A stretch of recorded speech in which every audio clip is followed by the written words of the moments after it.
The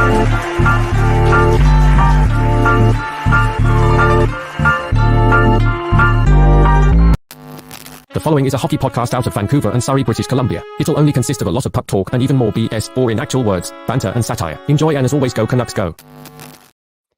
Sweden. It's a favorite place for fans of the Vancouver Canucks. And guess what? There's a lot going on with Swedish players related to your Vancouver Canucks, both good and bad. But you know what's the best? Locked On Canucks, baby. You're Locked On Canucks, your daily podcast on the Vancouver Canucks. Part of the Locked On Podcast Network. Your team every day.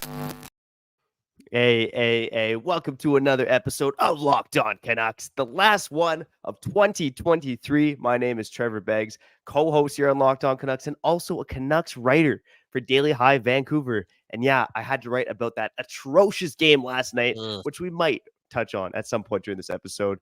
We're touching on it. I'm touching on it. I'm going to apologize to the city of Philadelphia, okay? Because I got taught a lesson, okay? Well, we'll touch on that. Beggsy, take it away. Before we dive in the show, we got to thank you for tuning in to Locked On Canucks. It is your team every day, part of the Locked On Podcast Network. If you haven't done so already, make sure you go subscribe or follow for free on YouTube or wherever you listen to podcasts. I also got to let you know that today's episode is brought to you by Sleeper. Download that Sleeper app and use promo code LOCKEDONNHL to get up to a $100 match on your first deposit. Terms and conditions apply. See Sleeper's terms of use for details. Coming up on today's episode, wanted to lead off with the good, okay? Because this episode might get a little ugly later on, but wanted to start off with the good, which was the performance of the Canucks' three prospects during that Canada-Sweden game that just wrapped up. Later in the show, we will get to one of the worst rumors I've ever heard in my entire life. Whether it's true or false, man, it's just like, it's such an unnecessary dagger, but we got to dive into it because Elliot Friedman's commenting on it too. The Elias Pettersson to the Chicago Blackhawks rumor. Holy hell, that hurt to say out loud. And finally, we will touch a bit on the Canucks game last week against the Philadelphia Flyers, and led with Kyle apologizing to the city of Philadelphia because he predicted a Canucks blowout last night. Speaking of that guy, you've heard from him once already, but my brother, it's our last show of 2023. How you feeling, man? We did it, man. We became Canucks podcasters again in 2023. That was once mission impossible. Now it's the best thing ever, man. Locked On Canucks. Your Canucks every day. Home of the West Coast bias, Beggsy and Bowen. It is what it is. And what it is a weird time to be a Canucks fan, okay? A lot of things going on. And then we kind of saw what happened last night, which was a very boring performance. One that I'm not going to pick apart too much because I feel as if post-Christmas for myself, I've been kind of lazy too. Like I've been to the studio every day trying to do my thing, put in my reps, but I'm in that holiday hangover spirit too, okay? It is what it is. So if you're going to criticize the Vancouver Canucks, you better show up to work on January 2nd, 100%. You get what I'm saying? And I'm talking to you, Beggsy. I know you've been at home for a while, but when you get back to the office on January 2nd, you better bring your A game. Anyway, speaking of the A game, Team Sweden, aka Team Vancouver, beats up on Team Canada. I'm curious to see what you saw. I couldn't stream the game illegally because I couldn't find it, but I heard the Vancouver Canucks prospects did pretty well. Who out of those three did their thing? They all did their thing. Let's be real. It's I have a hard time choosing which guy impressed me the most, but let's break it all down quickly. I mean, Tom Willander opens the scoring, okay? Kind of sneaks in, fires a wrist shot home. The Canadian defenseman Noah Warren was screening. He really shouldn't have been screening. He should have gotten out of the way. But regardless, Tom Willander, that opening goal ended up standing as the game winner. And he did that a couple times with the night. I noticed him pinching up in the defense or in the offensive zone late in the game as well. I mean, the guy was, stout defensively, wasn't really making mistakes. I saw him bobble the puck once or twice, but he tended to recover and make the right play. But really impressed with Tom Willander. But honestly, he might have been the guy that impressed me the least of all three of the Canadian prospects. Yeah, Jonathan Lekkerimäki. Damn. He just looks like an elite offensive player. And you know what? He should be one of the best players in his age group. But at this tournament in the past, he was kind of a power play guy. He got benched. I think he got healthy scratch at the World Juniors either last year or the year before. But he looks like a different player this year. Really creative player. And on Sweden's second goal, it was pretty much all Lekkerimäki. First, Lekkerimäki almost scored about 15 seconds prior and then makes an incredible play at the blue line to keep the puck in by a hair. By one of the hairs on my balls, Kyle. That's how much the puck was in by. Okay. And he fires it in. Noah Austin picks up the rebound and buries it. So thought Karamaki was great, but honestly, of the three, and he didn't get on the score sheet, but Elias Pettersson, DPD, I think might have been the best player on Team Sweden among the Canucks prospects. I mean, he was their number one shutdown defenseman, out there killing penalties, getting big clears, even on the PK when you want guys keeping their position. He's in there like trying to be physical at the corners and rocking guys. I really, really like Elias Pettersson's game, and honestly, I could see all three of these players in the Canucks based on what I saw today. But one game, I'm getting a little excited. But life is good if you're a Vancouver Canucks fan. Watch this game. Life is pretty good. Okay, well, get us more excited because I'm not here for the game recap, okay? I could watch TSN for that, all right, Begsy? Do me a favor and go through your hockey mind, your hockey IQ, your hockey dictionary, and compare these three players to other players in the league. Now, I know you haven't watched these guys really closely, but based on the performance today, like, who does a guy like Tom Willander remind you of? Did you see a lot of swagger from him? Like, do you see that confidence? Because based on the highlights that I've seen, not just about today, but in the past, I feel like he does have a little bit of that X factor in him. And I'm talking about that dog. I'm talking about that guy that wants to make an impact in the game, not just with his IQ and being safe and whatnot. I'm talking about a guy who wants to make things happen. Am I saying the right things there? Anyways, who do these guys remind you of? I know I'm putting you on the spot, but let's have some fun here. Yeah, Tom Willander. I mean, Craig Budden had the really, really outlandish one comparing him to Charlie McAvoy. And, the more I watch Tom Willander, I could kind of see it, but he's like Charlie McAvoy light. He is kind of, he is aggressive. He does get up in the offense, but he's pretty good at defending, and he's a great skater. And I think Charlie McAvoy is good at all those things. But it's not really a player for him that stands out to me too much. I mean, again, all over the ice. I look at Elias Pettersson, and maybe it's because he's wearing number 2, but he kind of reminds me of a taller, more physical Dan Hamhuis, Okay. And maybe Elias Pettersson's going to get into this Canuck lineup and wear the same number 2 that Dan Hamhuis wore. Who gets in sooner? Who do you think gets in sooner, Pettersson or Tom Willander? Pettersson a year older, right? Probably. Yeah, Pettersson's a year older. Oh, I think probably Tom Willander. Just the fact that he's already over here. I could see him potentially going to the AHL next year. I mean, yeah, I think that's a tough one, but the Canucks need Tom Willander a bit more. So I think if it's even close between Willander and Elias Pettersson, Tom Willander is going to be the guy that gets in. And again, I think they're probably both, not next year, but maybe the year after making their NHL debut. But the Canucks need Tom Willander. I mean, we'll see what they do with the right side of their blue line, but they definitely need him. And as for Jonathan Karamaki, one thing I noticed about him, he's definitely one of those like smaller, more slippery guys. Like I was thinking, I don't know, like a Michael Grabner kind of like really speedy, really good with the puck.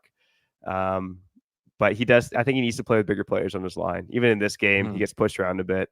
He had some cheeky plays, like he got rocked by Maverick Lamoureux like late in the game, but he kind of like chicken winged his stick a bit. But just such a creative offensive player. But the fact he is doing a better job getting more to the middle of the ice, but I think he needs to play with bigger players. Dude, I've only heard great things about Jonathan Karamaki over the last 12 months.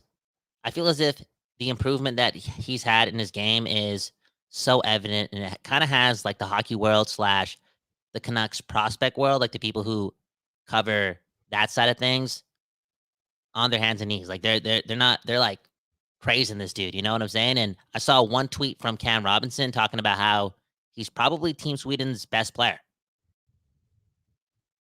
Yeah. Which is, we talked about it too, right? Yeah, I'm just bringing it up because it wasn't that long ago where we talked about him potentially. Now, I wouldn't say we called him a bust, but there's a lot of people in our comments just avoiding the reality that this guy was once gonna, is gonna play for the Vancouver Canucks. Like people are already writing him off, and I think post illness, I don't know if he had a concussion or whatnot, but he's really matured and elevated his game, and there's this star power to him now, which I think we kind of forgot about maybe like 7 or 8 months after he got drafted.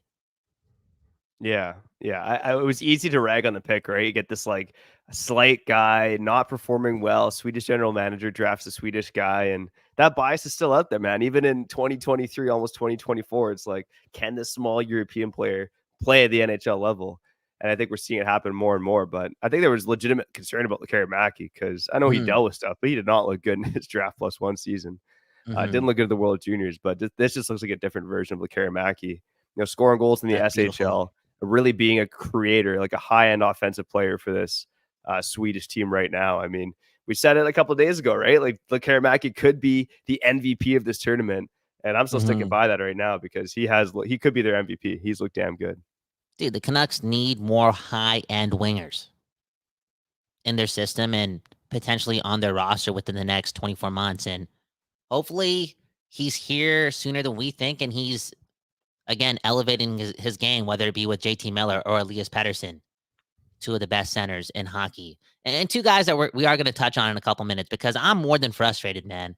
And this is the exact opposite that I wanted. And I think Vancouver Canucks fans, you're entitled to your own opinions and you're allowed to care about the team any way you want to care about the team. But man, oh man, you got to be careful here because the Canucks have exceeded expectations. They've done the most. There's, top 5 team, top 6 team. Sometimes they're a top 2 team. Sometimes they're a top 1 team. They're doing the most, but fans on the internet and whatnot, they're saying the most, talking ish about JT Miller. And now not only like talking about the rumor about Elias Pettersson going to Chicago, but kind of being rational with it. You know what I'm saying? And it's, again, more than annoying. And I can only hope that, I know JT Miller doesn't have social media, but I hope that Elias Pettersson is off of it because these are the things that can annoy anyone. You're talking about, again, a team that has conquered all expectations. They've done the most going into game 41. Like, we're almost at the halfway point. They've done the most, yet it seems as if people on this side still not completely content and also just in touch with that like pessimism when it comes to being a Vancouver Canucks fan and assuming the worst. It's just annoying. I would be so annoyed if I was Elias Pettersson right now. Yeah, I you can't blame the guy if he is annoyed. But let's touch on that more on the other side. The Elias Pettersson rumor apparently is going to the Chicago Blackhawks, in case you haven't heard. But let's dive into that on the other side. But first, I got to shout out AG1. All right, that kid life has me short on sleep, okay? 3-year-old, 6-month-old, maybe 3 hours of sleep. Come on, man. It is harder to work out and eat healthy like I used to once upon a time. That's why I have a hard time living life without my AG1 in the morning. Since I've been drinking AG1, I've noticed an overall feeling of sustained energy, support for mental clarity, and focus. And I need that focus to bring you the goods here on Locked On Canucks. AG1 uses a science-driven formulation of vitamins, probiotics, and whole food source nutrients. That's science, baby. Kyle, you and I, we're now over the 30 years old mark, and I know we need a product like AG1 to keep us feeling like we're only 29. So if a comprehensive solution is what you need from your supplement routine, then try AG1 and get a free 1-year supply of vitamin D and 5 free AG1 travel packs with your first purchase. Go to drinkag1.com/NHL Network. That's drinkag1.com/NHL Network. Check it out.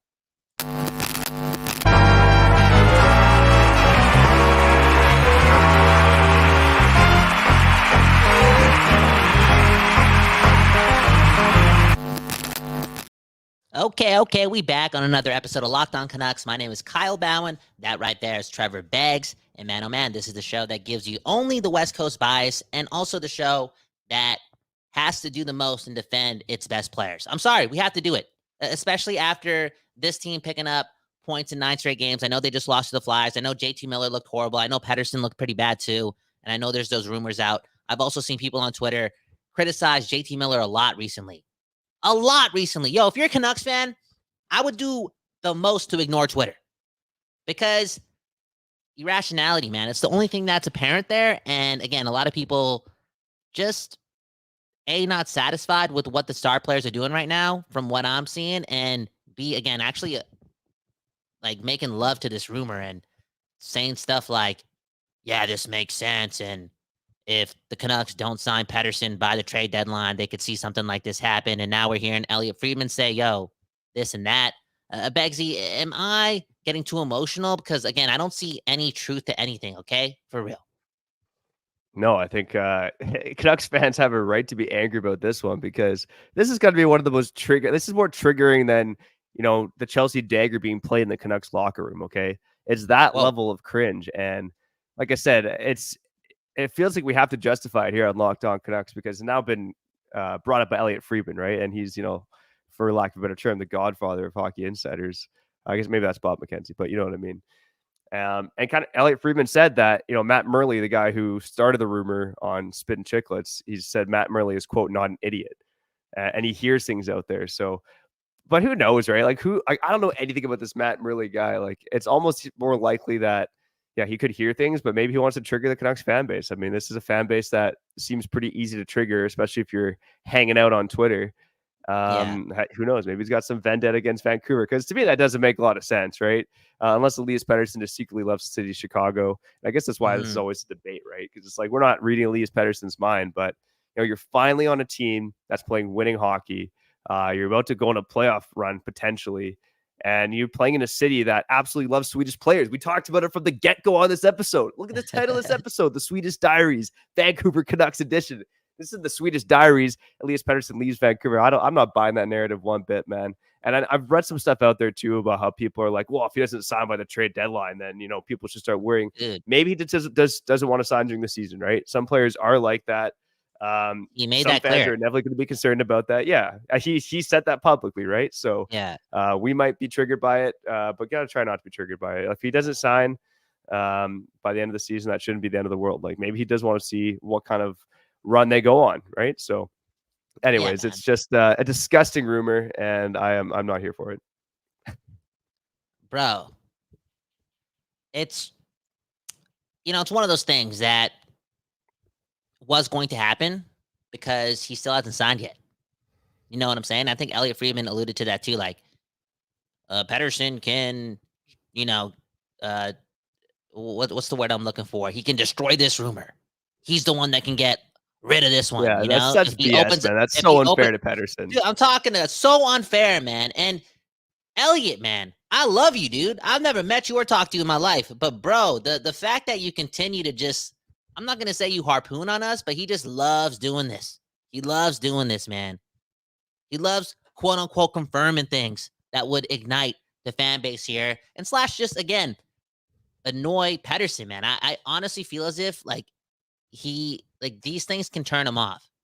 Really, real talk of the city. And, he talked about how early in the year, like in September, he said the media is the only ones that make noise of this, like what you and I are doing. And I would just really appeal to the people who talk about the Vancouver Canucks to just shush a little, have Pettersson. No, I guess what I'm trying to say is have Pettersson's back, and at the same time also have JT Miller's back, because those two guys are too important to the success of this team. And again, I think they've done the most. Obviously they haven't been the best over this stretch of games in which we're winning for real. Like, we've won most of these games. There is a different level to their game that they haven't touched in quite some time. But again, I feel as if they've done the most.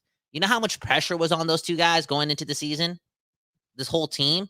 And look at where we're at. A big reason why we're there is because of those two guys. Those guys are like the biggest guys in the dressing room, especially JT Miller. He's the man. He's the one that stirs the drink. And I think that there's this expectation that players like this have to be perfect, perfect all the time. And I don't have time for that, man. I think we have to applaud these players, and it's okay to criticize and whatnot, but I don't know if right now is the right time. Because now I'm hearing, like, you go online, and even people in our comments right now, we have somebody right here. Jimmy, I love you, Jimmy. Shout out to Jimmy Canuck. Okay, Pettersson can't carry a team when none of the other star players are going. And then he also says something like this, like, Pettersson is definitely not worth more than $10 million per year, but maybe he is at 10.5 at the most. Like, well, what does that even mean?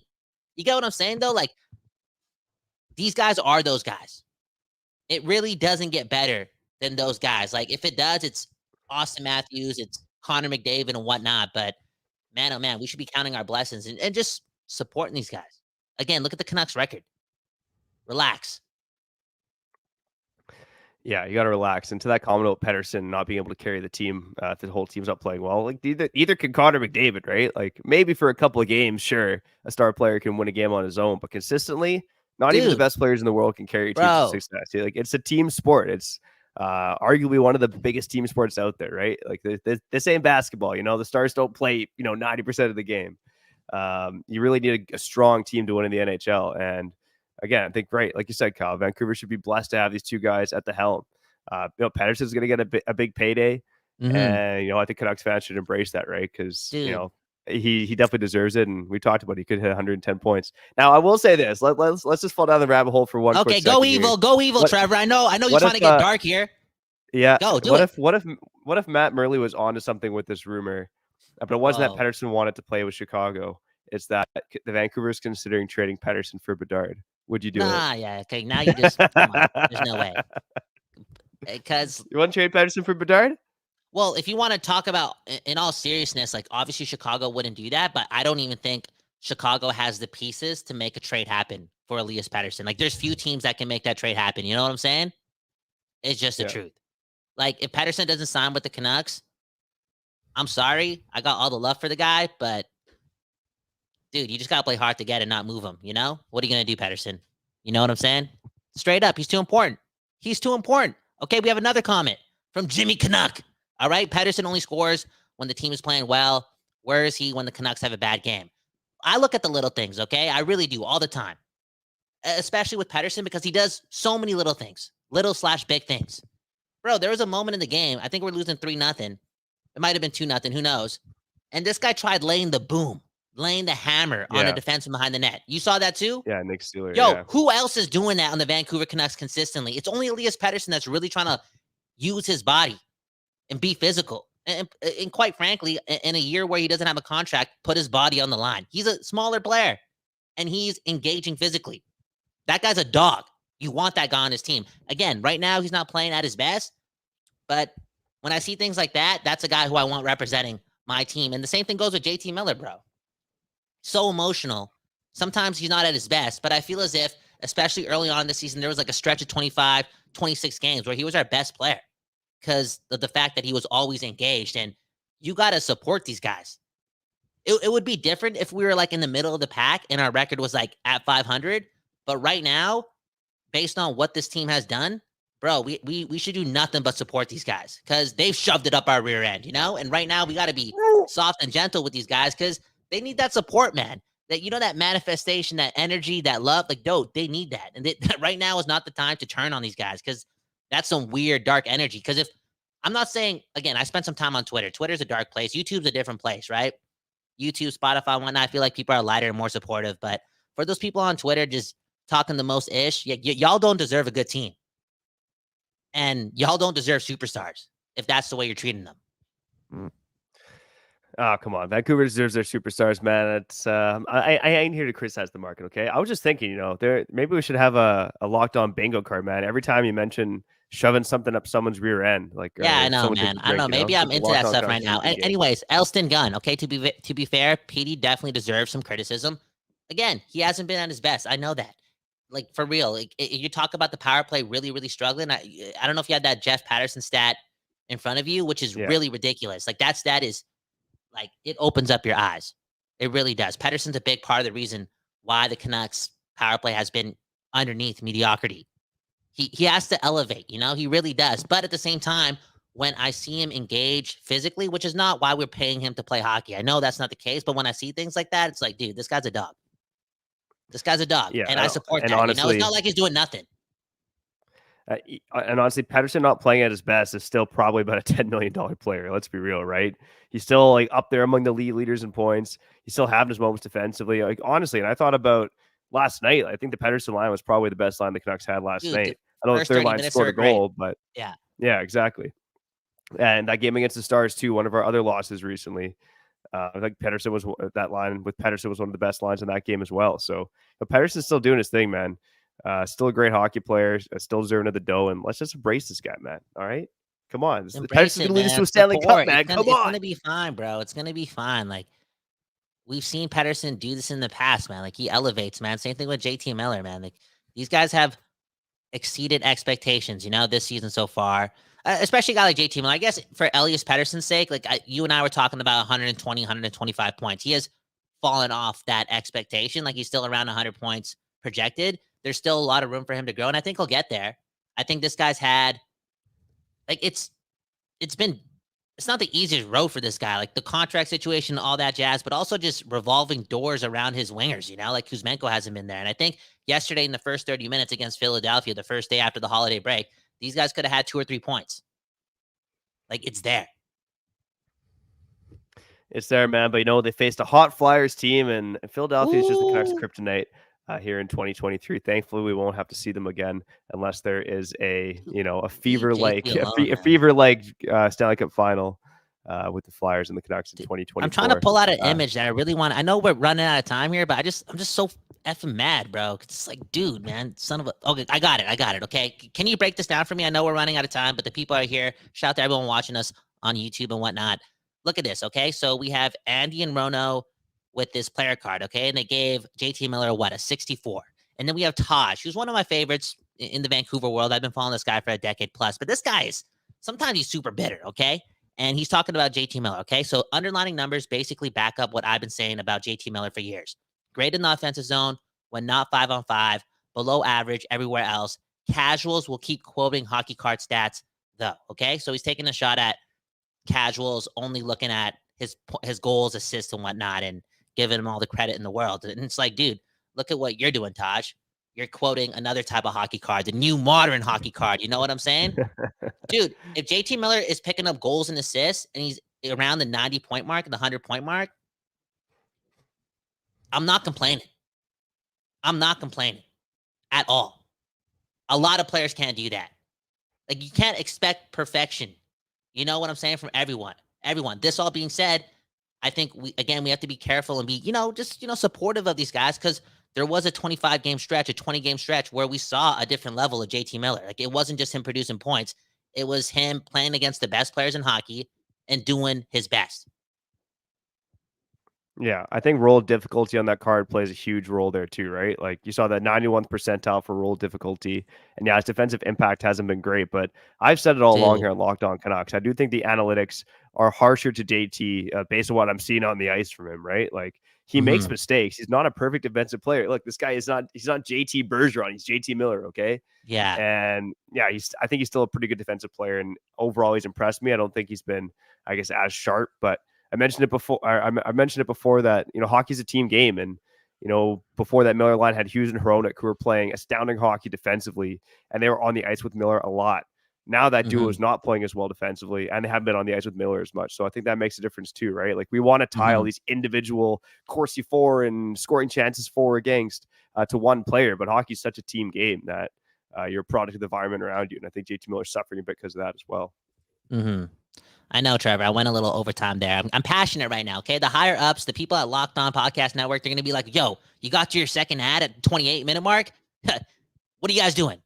Hey, we're catering to our people, okay? It's the show, the West Coast bias, okay? It's more than Locked On Canucks. We're here for the people. And right now, I'm here for the players, man, because they've done a lot for me this season. Bagsy, take it away.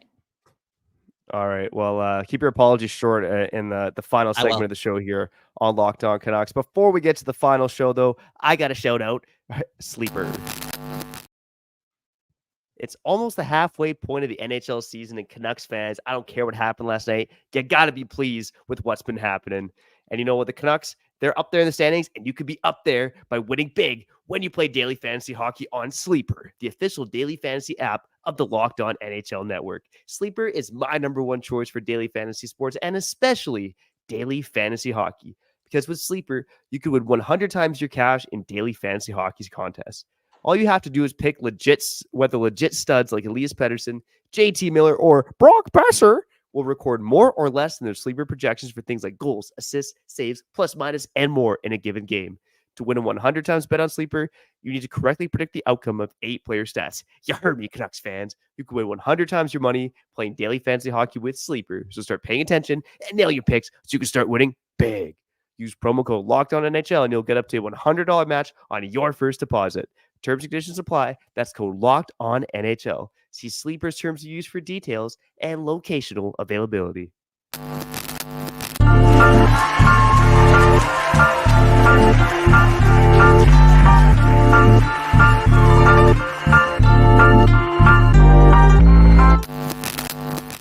Okay, we back here on Locked On Canucks. My name is Kyle Bowen. That right there is Trevor Beggs. Again, this is the home of that West Coast bias. Beggsy, I haven't asked you this question in quite some time.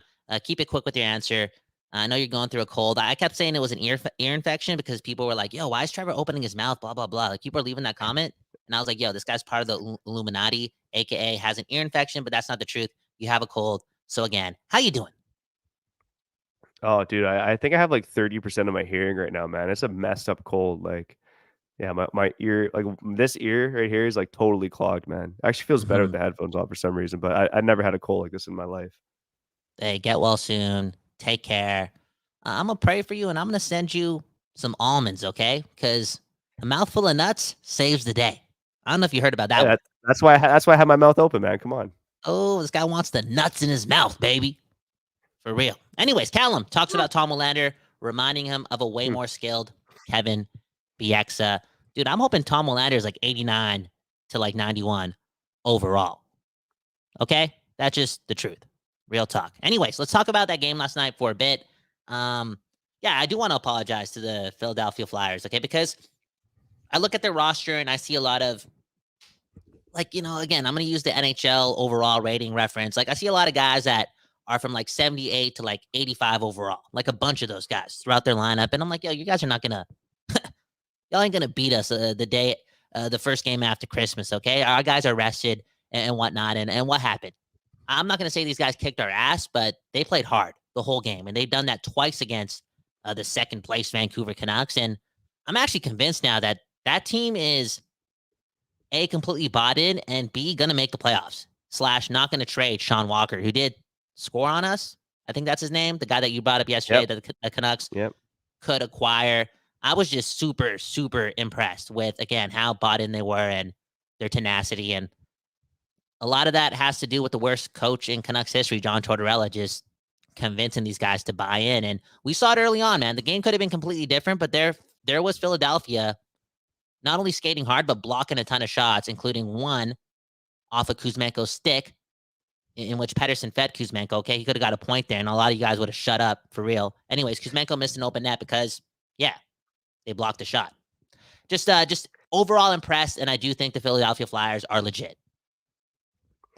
Yeah, it's funny because we've actually seen John Tortorella do this before, right? I think this might even be more impressive, but I'm looking at the Blue Jackets roster in 2016-17. It was his second season behind the bench, and the Blue Jackets won 50 games that season. You want to know who their leading scorers were? Cam Atkinson, Alex Wenberg, Brandon Saad, Nick Foligno, and Sam Gagne. And Whoa. like even in their prime, like none of these guys are world beaters, right? So it was a young team too. That team had Werenski and Seth Jones on the blue line, but that was a team that lacked star power, and they found a way to win 50 games with John Tortorella at the helm. Like, look, aside from his stint in Vancouver, this guy's done well during his first stops for every NHL stop he's had, right? Vancouver was Doesn't the it one make you exception think, that though? almost killed his career. Doesn't it make you think, like, what would happen if he stayed another year in Vancouver? Like, you talk about his second year with Columbus, his second year with Philadelphia. Like, I don't know if this is his second year with Philadelphia. Maybe I'm right on that, but It's his second. Sorry, okay. yeah. So yeah, second. So do you ever like? Does that make you think about what he could have done with the Canucks if he had another year with them? Because they all loved him. Like if you Yeah, listen to it kind of Bieksa and does, Henrik but Daniel, they all loved Tortorella. yeah. Yeah. Yeah, no, that's actually fascinating because yeah, I don't know because that team the next year actually played pretty well, right? Like would they have been Willie better D. under Tortorella than they were under the first year Willie D? Like I'm not Ugh. convinced of that. I just feel like there was a lot of there was a lot of animosity in the organization. Gillis didn't want Tortorella. The guy was living in frickin' Point Roberts, right? Like this is a Canadian city. He never coached a Canadian city before. Clearly wanted to still be in America. So I don't know. I don't think it would be that much different. But yeah, it gives you some pause for thought when you see results like that.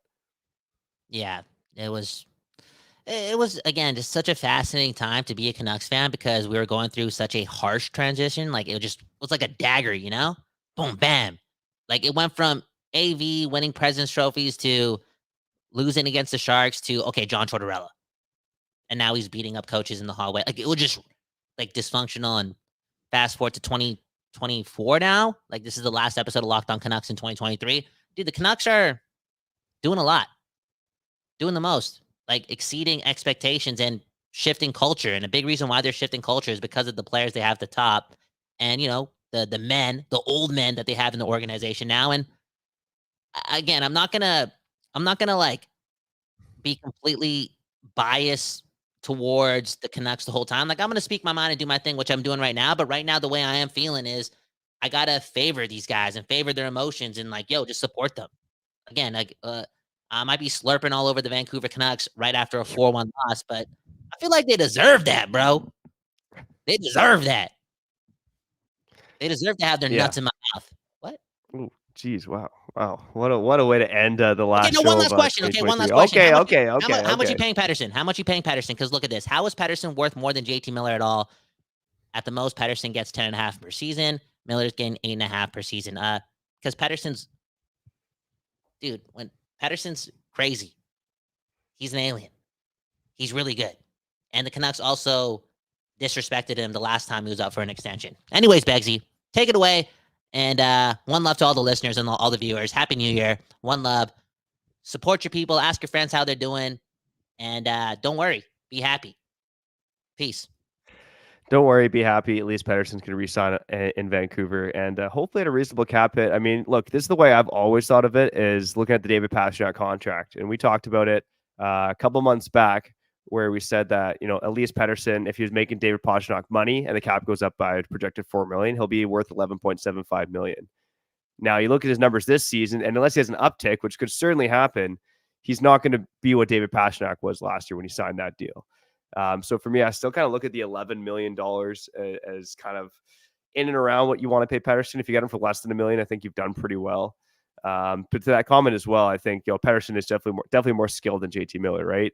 And JT Miller, again, it took him a long time to get to the level that he's at right now, right? Whereas Pettersson's been a star since the end of the NHL. I think that definitely plays in the conversation. So lots to get into with those two contracts. We'll certainly keep talking about it in 2024. When Elias Pettersson resigns the Canucks, when the Canucks win the Stanley Cup, we'll have you covered here on Locked On Canucks. Whether you're an everydayer, an occasional listener, a first-time listener, a new subscriber, or those of you that join us on our live shows, we love each and every one of you. Happy holidays. Have a great New Year's. See you in 2024. But we got to get out of here. So for now, I'm Trevor Beggs. That guy's Cal Bowen. And you've been listening to Locked On Canucks. I was going to name my kid Jimmy before I met Jimmy today. For real. You're Locked On Canucks, your daily podcast on the Vancouver Canucks. Part of the Locked On Podcast Network. Your team every day.